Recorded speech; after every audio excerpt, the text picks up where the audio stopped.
your immediate impressions about what is happening, this very controversy? Well, I think I was there because when I heard the comments at first, I was baffled why he would say things like that. Then I got the response from the ICGC that this was taken out of context.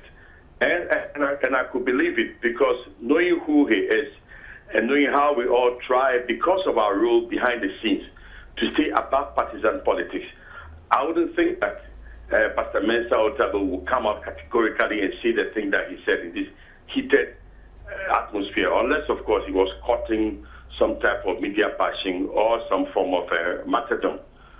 So that went by, he didn't say anything. And to go on, and I had another one last week, and when I heard that, I thought, no, there's somebody is cooking something. Now, so that's what led me to try and find out a little bit more about this. So at the press conference, he made this point clear, that he's been taken out of context. People have put bits and pieces here, doctored the tapes, and are playing for their own partisan purpose. And I think if that is what is happening, and I have no doubt I have no reason not to believe what he's saying, then it is most sinister. And the word that he used, probably would not want to use any stronger word than that. That is completely unfair and unreasonable to do that to a person whose ideas were expressed in a certain context.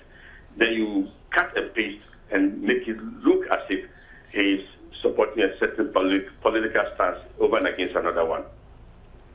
Right, Mr. Digbe, Reverend Digbe, I beg your pardon. Now, Dr. Pastor Mensa Otabil says he was quoted or misquoted or taken out of context. Now, this brings to the fore the issue about the role that religious leaders should be playing in national debate on key issues. What specifically is that role that they should be playing?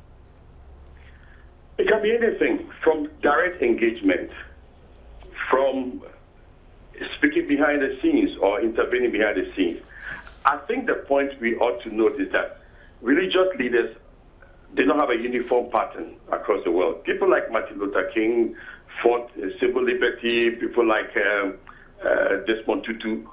Even in this country, there are times that we've taken stands. But if it's a principled stand and you are taking it, then you take it no matter what the consequences are, because you believe it.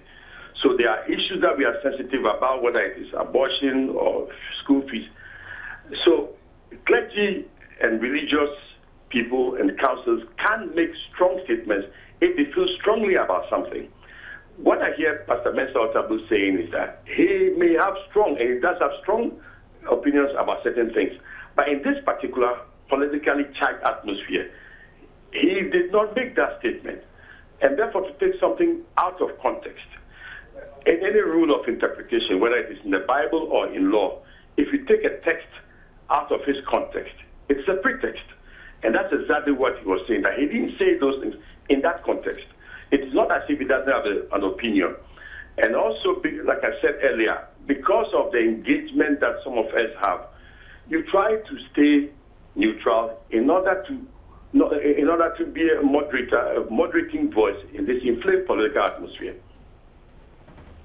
Thank you very much for your perspective, and that's General Secretary of the Christian Council of Ghana, Reverend Fred Digbe. You're still here live on Election Headquarters. This program is live on Love FM in Kumasi. It's live on radio on Joy 99.7 FM and on the Joy News channel on Multi TV. We're taking a short break. We'll be right back.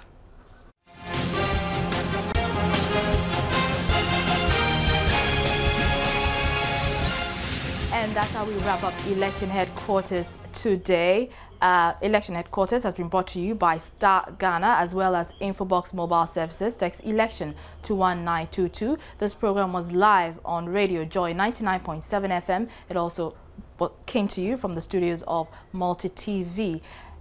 It was also live on myjoyonline.com. Join us same time tomorrow for another edition. My name is Araba Kumsin.